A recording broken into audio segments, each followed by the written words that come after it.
Good morning, Year 6. This is your reading skills lesson for Monday. Today we are reading the text, The Statue. First, let's read and annotate, and then we will answer some questions. The Statue. There was a statue outside of the village. It had stood there for centuries, possibly even longer. Nobody knew what it celebrated or why it had been built outside of the walls. For the children of Hallen, it was a meeting point and the source of many legends told around campfires.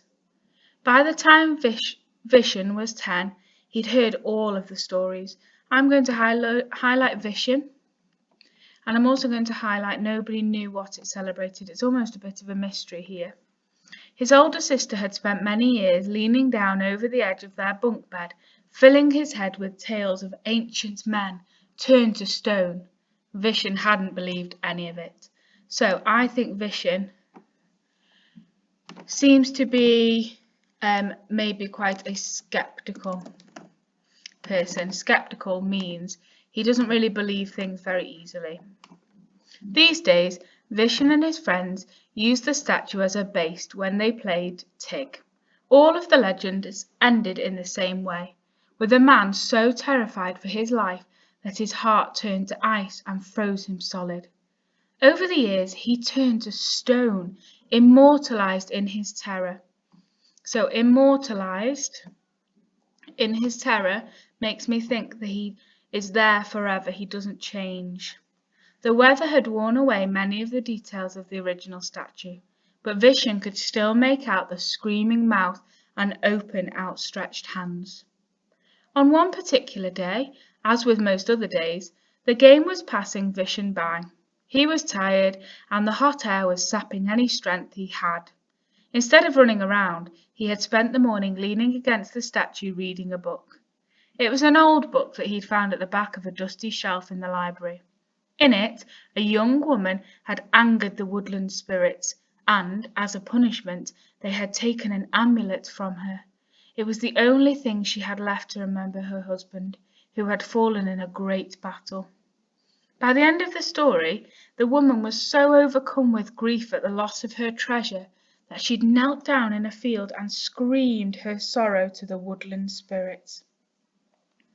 Instead of showing mercy, they had turned her into stone so that she would be forever apologizing for her mistakes. Gosh, that makes me think that these woodland spirits sound quite harsh, maybe a bit merciless. Reading the story, something inside Vishen clicked. He had an idea, but it was so slippery that he didn't dare to think about it too hard. He knew that if he rushed it, it would swim away like a fish in the stream.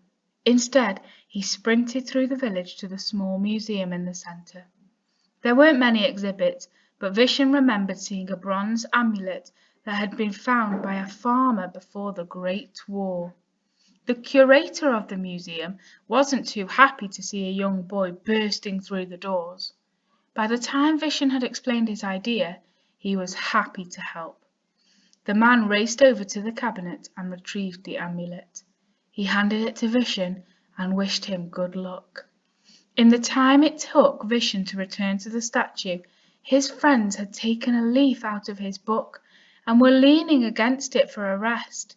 He ushered them away and told them to stand back.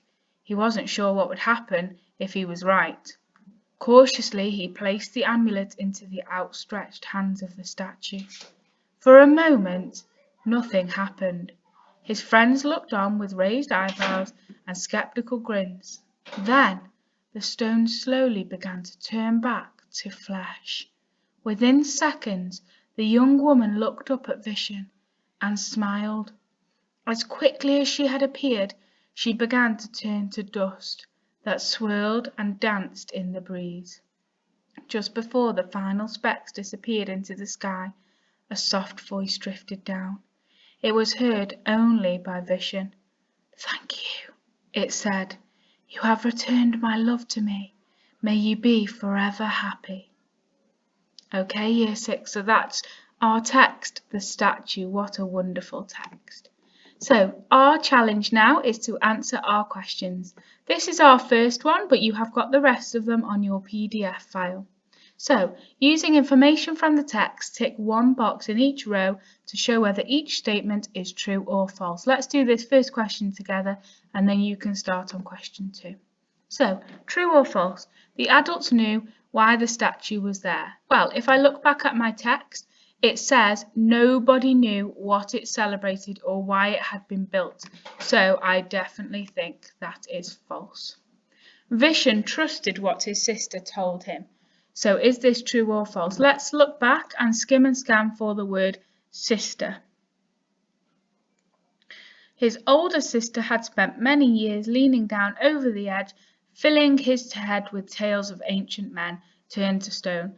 Vishen hadn't believed any of it, so he trusted what his sister told him is false. Your turn now. I would like you to answer the rest of question 1 and the rest of the questions. Remember to send your reading questions and answers to your teacher on a photo.